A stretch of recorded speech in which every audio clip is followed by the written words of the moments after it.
C'est bon.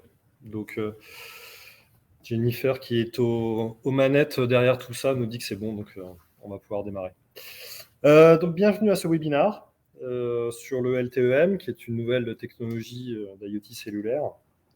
Donc, ce webinaire, il va se dérouler en 40-45 minutes. Bon, on a déjà grillé 5 minutes, donc on va essayer d'être un peu plus rapide. Il va se dérouler en 3 étapes. Je vais d'abord commencer par une présentation rapide d'ObjNews, pour ceux qui ne nous connaissent pas. Ensuite, donc, Alae, à mes côtés, va présenter le LTEM et notamment ces quelques détails techniques sur le LTEM qui sont assez innovants. On enchaînera sur l'offre LTEM par ObjNews. Et puis, on essaiera de prendre à la fin de ce webinaire 5 à 10 minutes pour essayer de répondre à des questions. Donc, n'hésitez pas sur le chat. Posez vos questions et on sélectionnera quelques questions, on essaiera d'y répondre en direct. Et sinon, on a une équipe de modérateurs derrière qui essaieront de répondre en direct à un maximum de vos questions. Voilà, donc, alors, vos interlocuteurs pour ce webinaire, donc moi-même, Christophe Fouillet, Marketing Manager chez ObjNews. Et Alaes aussi, chef de produit M2M chez ObjNews. Voilà, donc Alae sera notre expert technique aujourd'hui. Et j'espère qu'il pourra répondre à un maximum de vos questions techniques. On enchaîne sur ObjNews. Donc, ObjNews, alors, qui on est ? Pour ceux qui ne nous connaissent pas, donc, IoT de Bouygues Telecom. Donc on est une entité dans Bouygues Telecom où on drive l'ensemble des sujets IoT pour le compte de Bouygues Telecom. Et on est une petite BU à taille humaine.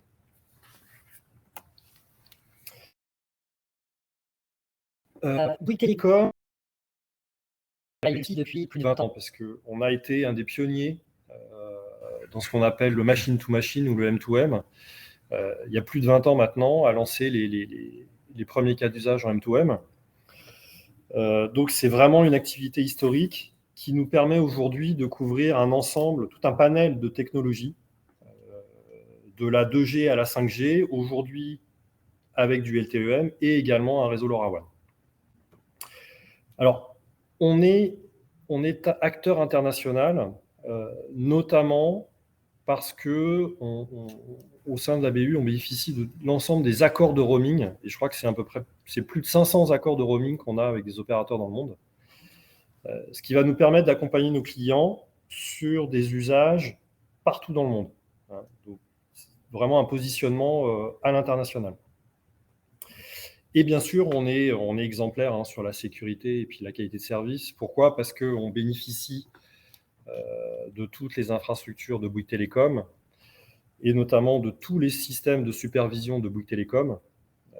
Et notamment, il y a un cockpit chez Bouygues Telecom où on est capable de monitorer 24/7 l'ensemble des réseaux de Bouygues Telecom, que ce soit le fixe ou le mobile.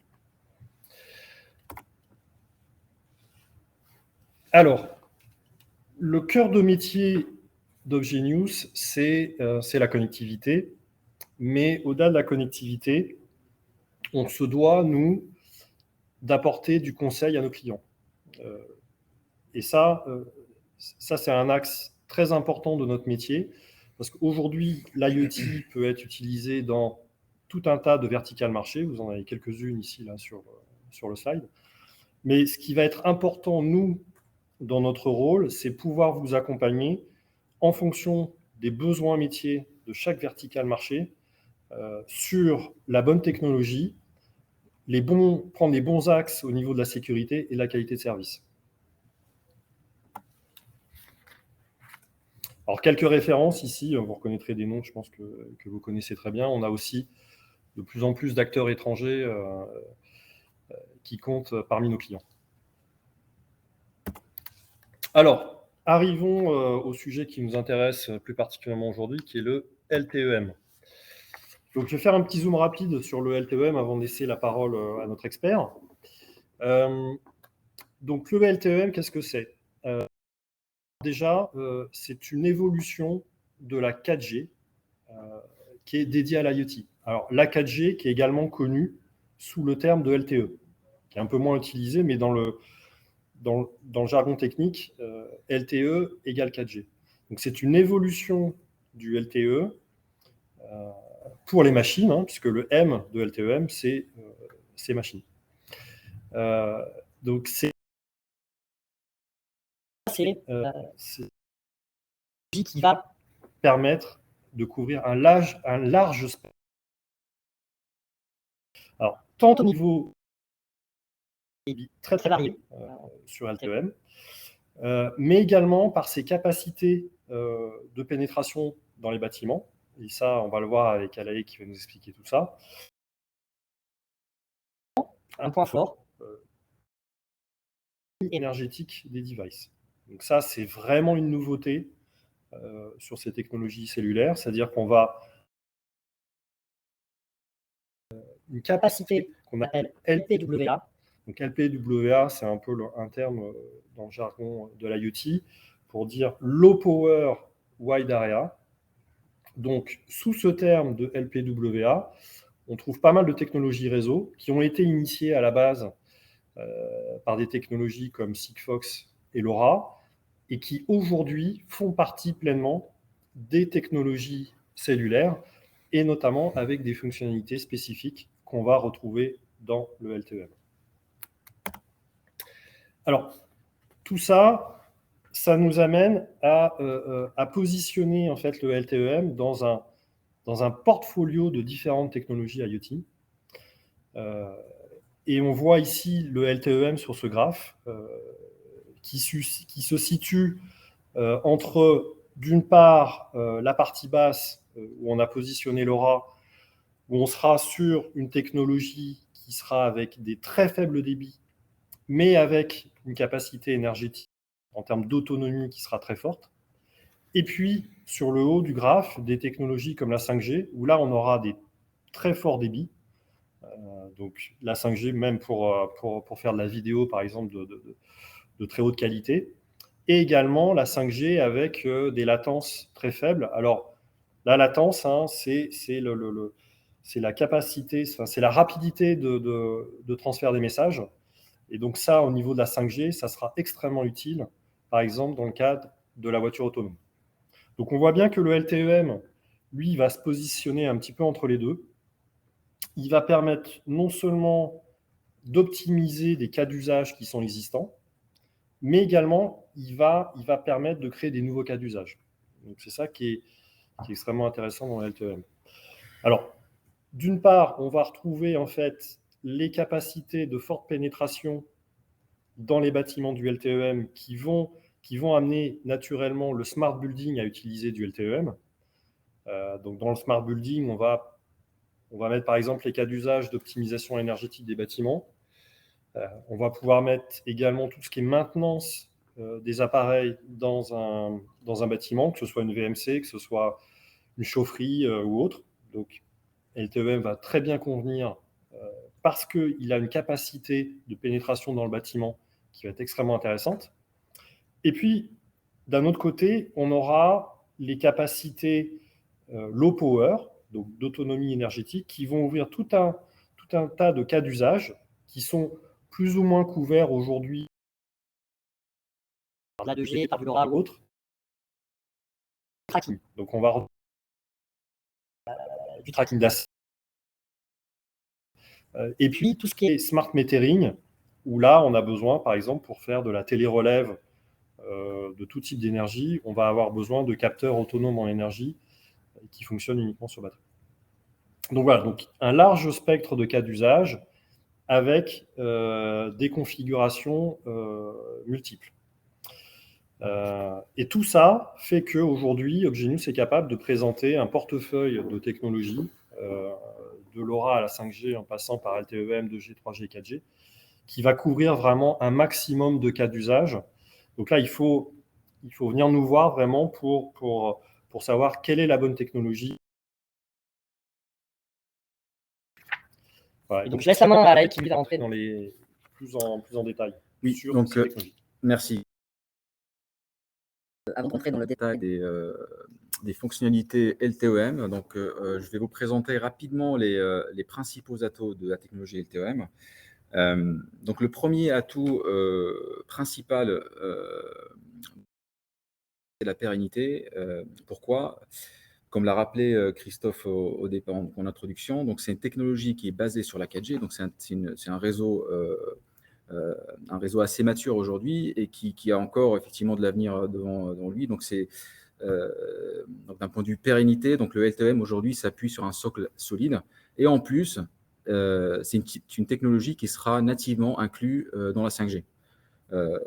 Donc, c'est vraiment adapté à des projets pour des durées de vie de plusieurs années, de plus de 5 ans, voire 10 ans de cycle de vie. Donc, ça, c'est le premier atout.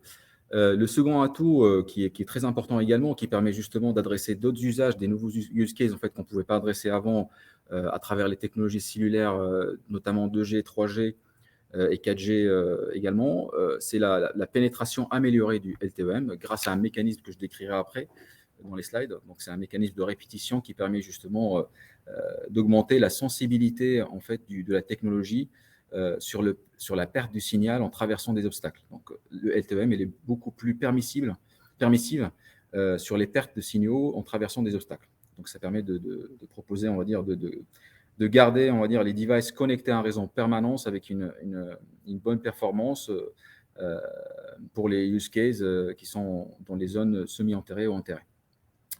Le troisième atout de la technologie, c'est justement l'innovation du LTEM par rapport à la 4G, c'est les fonctionnalités LPWA qui vont permettre d'optimiser la consommation énergétique, donc réduire cette consommation pour étendre la durée de batterie. Ça permettra du coup d'adresser des use cases d'objets communicants autonomes qui doivent rester pendant plusieurs années sans qu'un technicien se déplace pour remplacer la batterie. Donc, ça permet de réduire le coût justement de ces remplacements de batterie récurrents pour les acteurs du marché. Le quatrième atout, c'est comme j'ai rappelé, donc, comme on s'appuie en fait sur la 4G, ça nous permet de déployer cette technologie rapidement. Donc, d'où justement la couverture nationale qu'on aura assez rapidement d'ici 2022 chez Bouygues Telecom ou Genius. Le dernier atout, on a effectivement listé les atouts principaux. Donc, le dernier atout, c'est le coût du boîtier qui est moins cher par rapport au. Et donc, cette économie, en fait, s'explique à travers une simplification qui s'est opérée sur le device, sur le hardware, mais également sur la partie software. Donc, tout ce qui a été déployé sur la 4G n'était pas, on va dire, essentiel pour un usage IoT. Donc là, on a vraiment une techno, c'est une première d'ailleurs dans la standardisation, c'est une techno qui a été customisée pour les usages IoT. D'où justement ce gain, on va dire, de coût très important pour des projets à grande échelle avec des volumes de devices importants. Voilà, donc on a 5 atouts principaux qu'il faut prendre en considération quand vous envisagez effectivement de déployer de mettre en place un projet IoT. Maintenant, on va faire un focus sur les fonctionnalités LPWA, donc introduites par le LTEM. Donc, on va vous présenter. On va d'abord commencer par une introduction sur effectivement la problématique auquel vous serez confronté quand vous allez effectivement prendre cette décision de choisir telle et telle technologie. Après, je vais juste faire un passage rapide sur l'évolution entre le LTE d'un point de vue économie d'énergie vers le LTEM. Et puis, j'expliquerai après les deux fonctionnalités majeures, les innovations majeures en fait introduites par le LTEM, donc le fameux PSM et EDRX que j'aborderai après. Donc, comment trouver du coup le bon compromis pour votre cas d'usage entre consommation énergétique et réactivité? Donc, il y a des clients effectivement qui vont avoir une contrainte forte d'un point de vue consommation énergétique, d'autres qui vont favoriser plus la réactivité. Donc, le device doit être en permanence connecté au réseau, notamment par exemple les usages de téléalarme, télésurveillance. Donc, on doit être connecté en permanence pour remonter des infos qui sont critiques pour réagir rapidement. Donc, il y a différents cas d'usage. Donc, il y a un panel large de cas d'usage et le LTEM permet d'adresser un large spectre justement sur ces usages. Et donc, pour les clients qui ont une contrainte énergétique forte, quelles sont les questions que vous devez vous poser justement pour choisir telle ou telle techno? Donc là, on a listé 4, on va dire, points principaux que vous devez prendre en considération. Donc, le premier point, c'est la consommation énergétique pendant le mode active, donc le mode où le device, en fait, elle est activé, accroché au réseau, il échange avec le réseau. Donc là, vous devez voir justement la consommation pendant cette phase-là et la prendre en considération dans votre équation énergétique. Le second point, c'est la conso d'énergie. On a mis en LPWA. Donc, quand vous activerez les fonctionnalités LPWA sur votre device, combien le device consommera-t-il dans cette phase-là? Donc, on va prendre ça. Le troisième point, c'est le débit. Pourquoi on parle de débit? Parce que selon votre use case, si vous avez un besoin, même si ce besoin il est ponctuel, on va dire, par exemple, vous avez un besoin d'upgrade de firmware assez régulier, par exemple 3 fois par an, il faut prendre en considération le débit parce que plus le débit est faible, plus le device restera connecté et consommera plus d'énergie. Premier entre consommation et débit.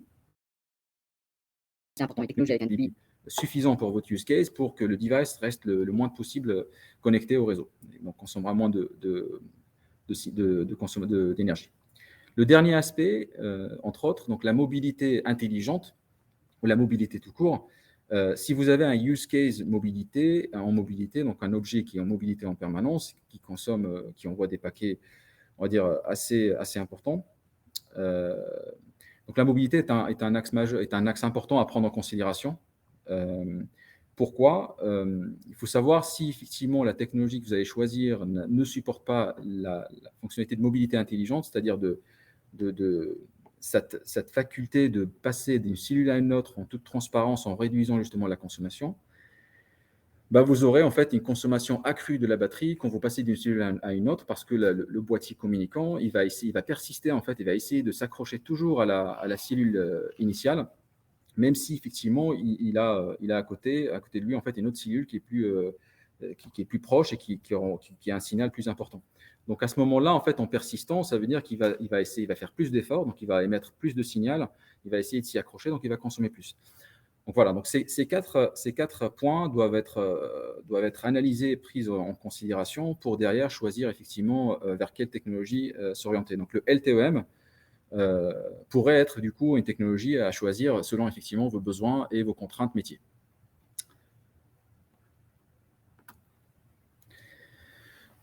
Avant de rentrer dans le détail des deux fonctionnalités, donc on voulait vous présenter ici un peu l'évolution entre le LTE et vers le LTEM.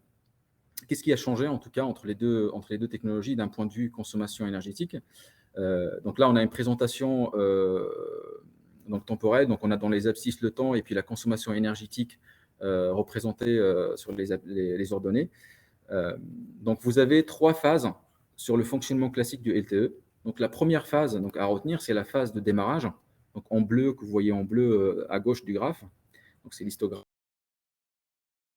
C'est la phase de démarrage du device. C'est la phase la plus consommatrice en termes d'énergie. Donc c'est là où le device il va démarrer, il va scanner tous les réseaux, il va copier, il va reprendre, en fait, il va prendre toutes les valeurs qui sont dans la SIM, qui sont liées à l'opérateur, pour les analyser et choisir tel ou tel opérateur en fonction des critères qui sont dans la carte SIM. Donc, c'est vraiment la phase où il va consommer le plus. Ensuite, il va passer en mode active mode, donc en mode active, où il va, du coup, c'est la phase nominale où il va échanger avec le réseau, il va envoyer les alarmes, remonter les données et recevoir les données. Suite à cela, si le device donc, arrête de communiquer avec le réseau, donc on passe à un mode qui s'appelle l'idle mode. Donc, c'est un mode qui a été introduit par la 4G pour justement économiser de l'énergie. Donc, c'est une préoccupation sur la 4G. Public pour avoir une autonomie de batterie importante. Donc, on l'a aujourd'hui sur le mobile. Donc, c'est en gros un cycle où le device va couper le canal de réception. Donc, il ne sera plus en écoute du réseau. Ça lui permet d'économiser la batterie. Sauf qu'ici, en fait, c'est des cycles vraiment. Ici, par le client, c'est dans l'ordre de quelques microsecondes. Donc, il y aura des phases d'écoute, mais rapidement, on va couper en quelques microsecondes la partie data, la partie réception et écoute. Et ça nous permettra, en répétant ce cycle-là, d'économiser la batterie. Avec le LTEM, donc on va encore au-delà dans l'économie de batterie, l'économie d'énergie de consommation, avec l'introduction des fonctions. Je détaillerai donc après drastiquement la consommation en manipulant justement, en utilisant ces outils qui sont mis à disposition.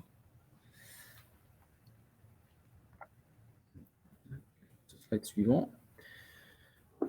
Donc, la première fonctionnalité introduite, et on va dire l'innovation majeure, on va dire, du LTEM, c'est le Power Saving Mode. C'est quoi le Power Saving Mode? C'est tout simplement, c'est une phase, en fait, c'est un dispositif. Le LTEM permet à travers cette fonctionnalité au dispositif ou au device de entrer en phase d'hibernation programmée.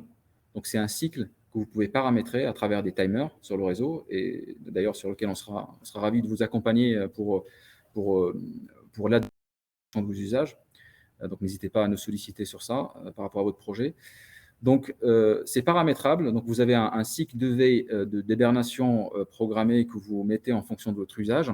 Donc, typiquement ici, on peut parler d'un usage qui peut être, le PSM est adapté à du sens, c'est l'usage de télérelève, par exemple, d'eau, où on a besoin de remonter l'information de télérelève une fois par jour. Donc, on pourrait imaginer, par exemple, un cycle de veille de 23 heures, de veille, et puis quelques minutes, une dizaine de minutes pour justement échanger la donnée des relevés d'eau avec l'IT du client.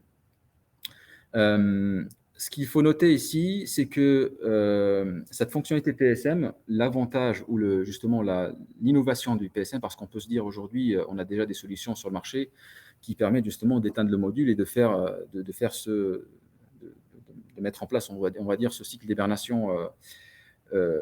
Alors, le gain ou le réel gain en fait du PSM, c'est que le PSM, en fait, il va rentrer en hibernation tout en gardant un lien avec le réseau. Donc, il va rester en fait, il va rester accroché, pas accroché, mais il va rester enregistré au réseau pour éviter justement les démarrages brutals qui vont se faire à chaque cycle d'activation, et donc une consommation importante de l'énergie.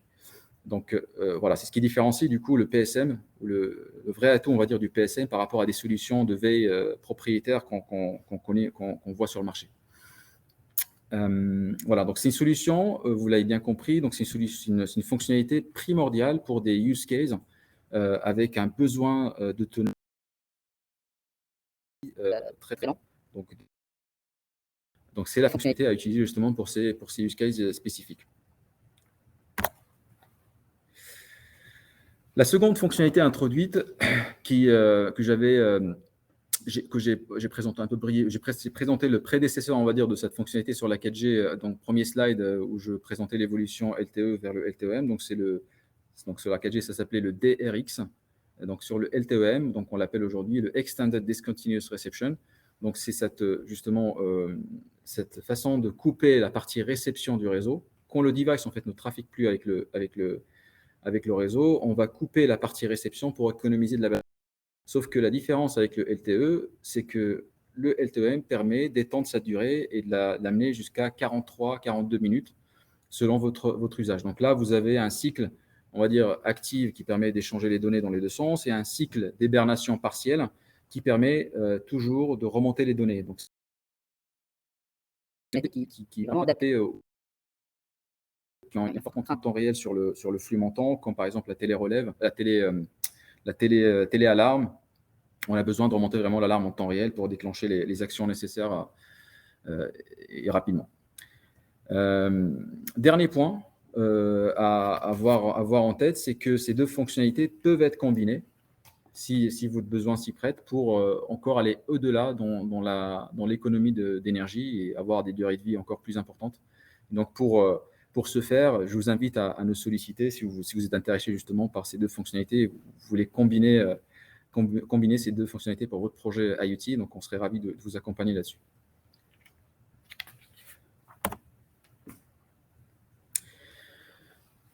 Alors, on vous a présenté un peu la technologie de manière globale. Aujourd'hui, chez Obgenius, je passe cela, ouais, c'est bon. Donc, Obgenius, on a lancé toujours dans notre stratégie d'acteurs multi-techno, comme l'a présenté Christophe. Donc, on a lancé le LTEM en septembre 2021. On l'avait ouvert avant on l'a lancé officiellement en 2021. Et on avait introduit toutes les fonctionnalités que je vous ai présentées, PSM EDRX, mais aussi ce qu'on appelle le Extended Coverage. Donc, c'est la fonctionnalité justement qui permet d'améliorer la pénétration dans les zones enterrées et semi-enterrées. C'est tout simplement un mécanisme qui est à la fois disponible au niveau réseau et au niveau device. C'est quand l'un ou l'autre, ils vont détecter un niveau de signal très faible. Donc, ils vont déclencher ce mécanisme pour envoyer un nombre de messages, donc en répétant en fait le même message un nombre de fois. Et ça permet derrière, soit au réseau, soit au device, de récupérer des bouts en fait, de messages et de les compléter pour recevoir le message complet. Donc ça, c'est une fonctionnalité qui se fait du coup au détriment de comment on répète en fait les messages. Donc on va augmenter la latence, on va consommer de l'énergie. Donc donc il faut vraiment choisir, on va dire, ces options selon votre besoin pour avoir une solution qui est adaptée à votre use case et à votre contrainte de consommation d'énergie et de latence.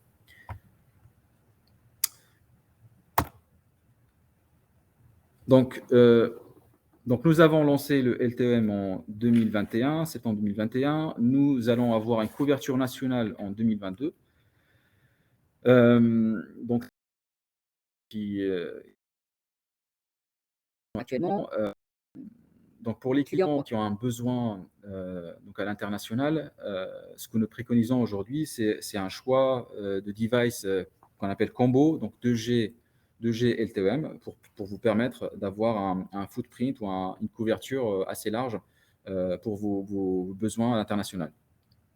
On a un besoin LPWA, donc une contrainte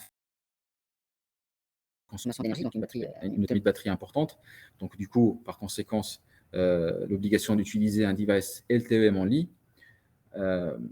Là, on vous invite à nous solliciter, à prendre contact avec Obgenius et on sera ravis de vous accompagner sur votre projet et vous aiguiller sur les solutions les plus adaptées sur le roaming.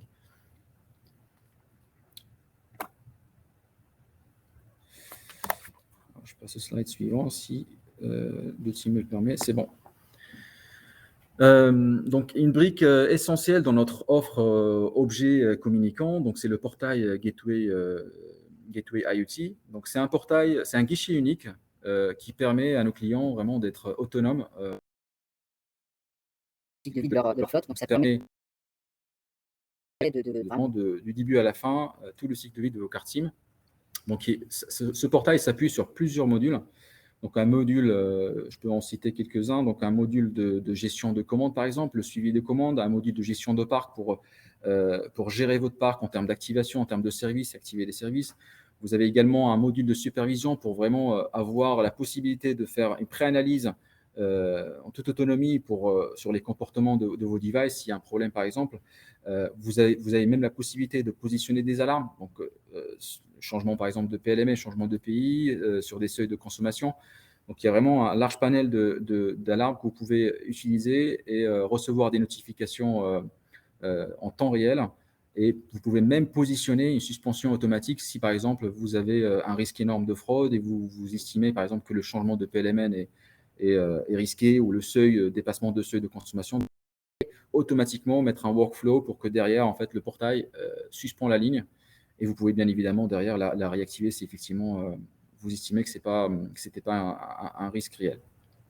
Vous avez aussi tout ce qui est en fait module de facturation pour avoir un accès à des tableaux de bord pour la consommation, pour le suivi de la consommation, le suivi de la facturation. Vous avez accès aussi à vos factures, voilà, et ainsi de suite. Et donc tous ces modules aujourd'hui, ils sont compatibles avec le LTEM. Donc c'est un module, c'est un portail de gestion de flotte agnostique des technologies, donc qui vous permet de gérer toute votre flotte, peu importe la technologie que vous déployez.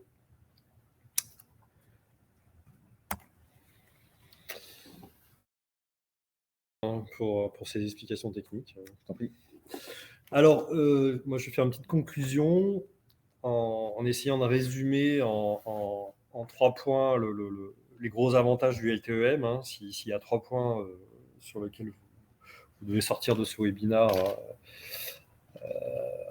en ayant ces 3 points en tête, ça sera le large spectre de cas d'usage. Donc, que ce soit des bâtiments, que ce soit du semi-enterré, du enterré ou autre, le LTEM va apporter plus de capacité pour pour passer les obstacles.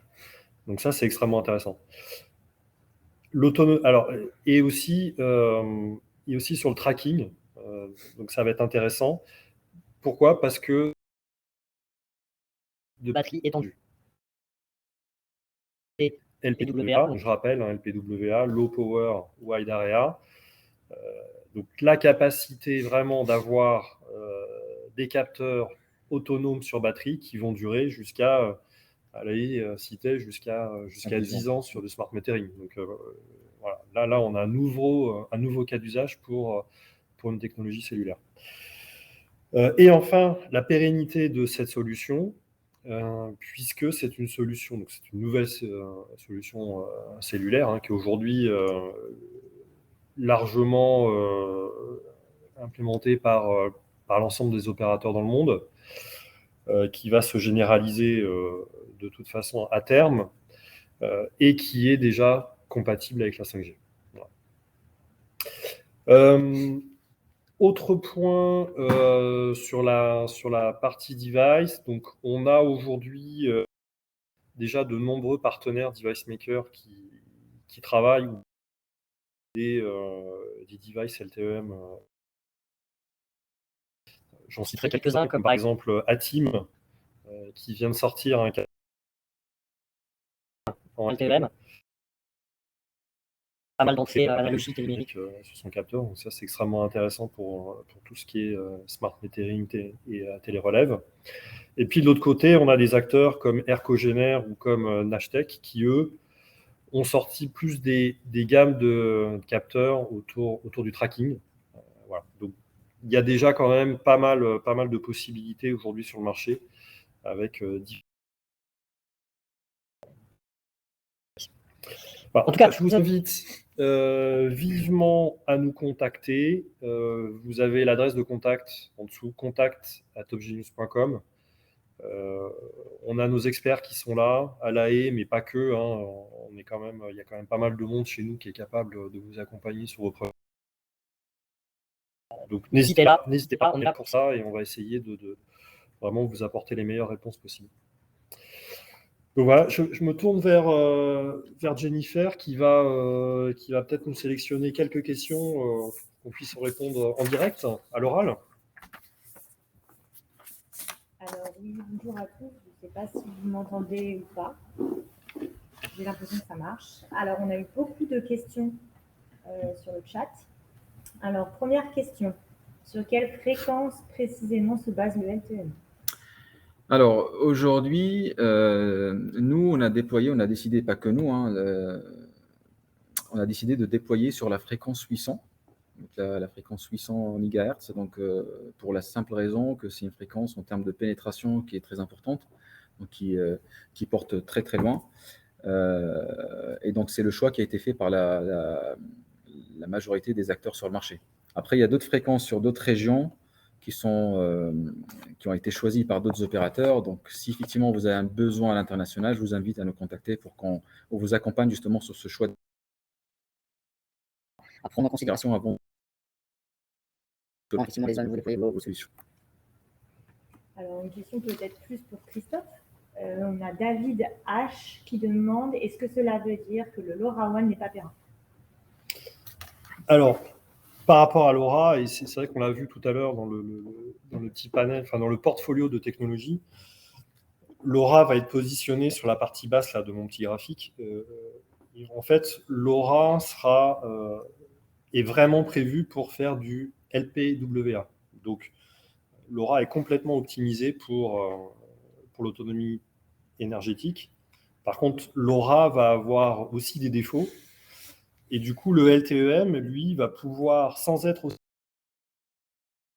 que LoRa, il va pouvoir quand même aller sur quelques cas d'usage côté LoRa, mais avec des capacités supplémentaires. Ce qui ne veut pas dire que LoRa n'a pas d'avenir, puisque LoRa aura toujours une utilisation très pertinente sur des cas d'usage qui nécessitent vraiment très très peu de données. Donc là, on est vraiment dans le très très faible débit et dans des autonomies énergétiques qui sont très très fortes. Donc c'est complémentaire.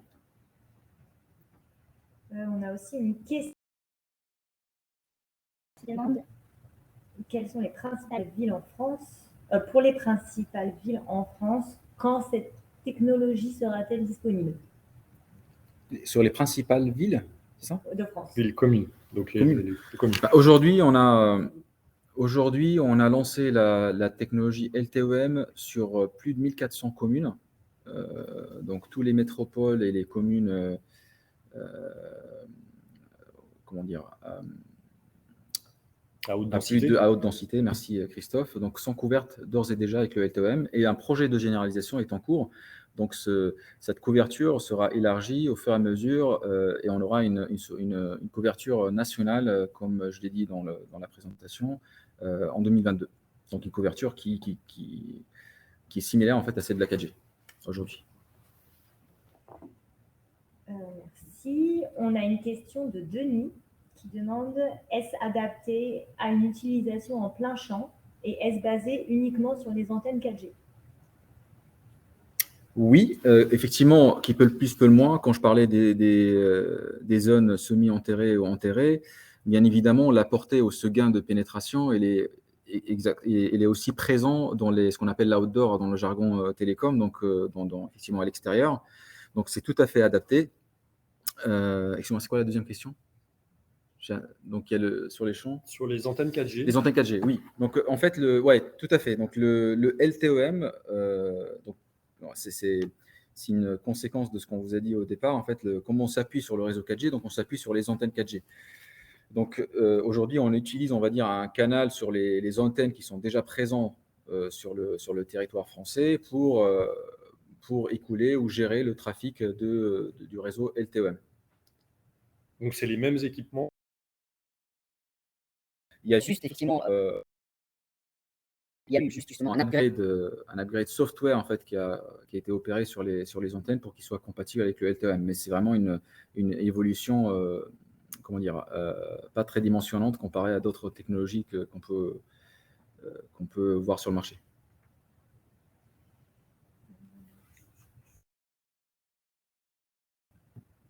Merci. Il y a beaucoup de questions concernant la 2G. Si le réseau n'est pas couvert, y a-t-il une bascule automatique sur la 2G ou pas? Si effectivement vous faites le choix d'un device combo 2G LTEM, si le LTEM n'est pas disponible, le device automatiquement basculera sur la 2G. Tout à fait. On a encore une question, LoRaWAN. Quelle technologie préconisez-vous entre LoRaWAN et le LTEM? Christophe, je pense que tu as à peu près répondu à la question. Alors, oui, j'ai déjà plus ou moins répondu, mais sans connaître spécifiquement le cas d'usage, c'est difficile de répondre. Donc là, typiquement, là, il faut qu'on se pose ensemble, il faut qu'on comprenne bien le cas d'usage, qui va dépendre de pas mal de choses, notamment de la localisation. Est-ce que vous avez besoin de faire du roaming? Voilà, donc il y a tout un tas de questions qui se posent, et ça, il faut qu'on le voit ensemble.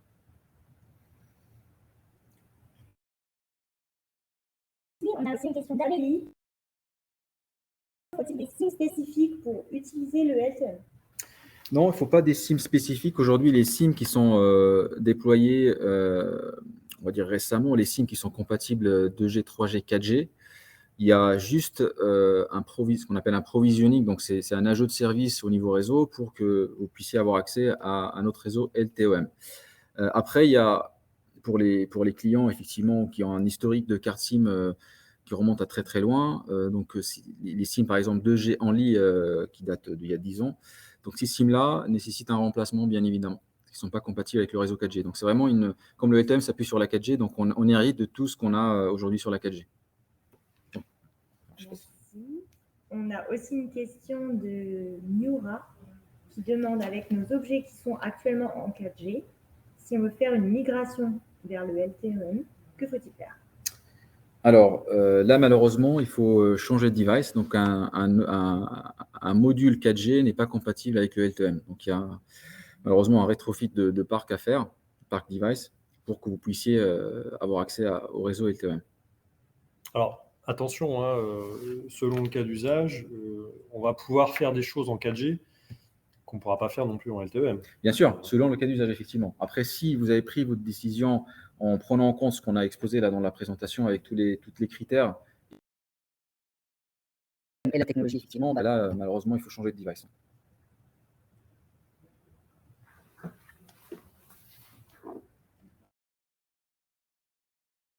Encore une ou deux. Je pense que c'est un peu. Après, ça se répète. Bon, sinon, le reste des questions auxquelles on n'a pas forcément répondu en live, je pense que les modérateurs vont y répondre eux-mêmes. Si vous n'avez pas vos réponses, de toute façon, il ne faut pas hésiter. contact@talkgenius.com et on essaiera de se poser avec vous vraiment pour vous expliquer encore plus en détail tout ça. Voilà, donc je vous remercie beaucoup. Merci Alain. Merci Christophe. Voilà, et puis je vous donne rendez-vous pour un prochain webinaire. Ouais, merci. Merci à tous.